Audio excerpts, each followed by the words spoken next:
Шоқан Уәлиханов, қазақтың маңдайына біткен жарық жұлдыз, ғалым. Шоқанның өз атасы Уәли орта жүздің ханы болған. Арғы атасы Қазақ ордасының ұлы ханы Абылай. 1847 жылы 12 жасында Сібір кадеті корпусына оқуға қабылданады. Жазғы демалыс кездерінде ел ішіндегі халық жырлары мен дастандарын жазып алып, аңыз әңгімелер жинады.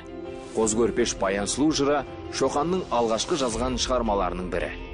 Әлем ғалымдары арасында тұңғыш рет Манас эпосының ең шұрайлы бөлігі Көкетай ханның ертегісі жырын жазып алады.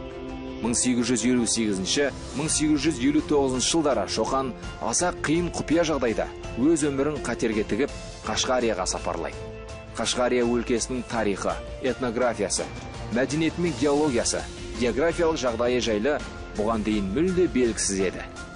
Осы сапарда жазған Алты шардың немесе Қытайдың Нанлу провинциясының шығыстағы 6 қаласының жағдайы туралы деген атақты еңбегін зерттеуші ғалымдар жоғары бағалады. Ғалым бейнелеу өнермен айналысып, 150-ге тарта сурет қалдырған. Оны қазақтың тұңғыш профессионал суретшісі деуге болады. 1865 жылдың сәуір айында Тезек төренің ауылында Алтын Емел жотасына жақын Көшен Тоған деген жерде қайтыс болады.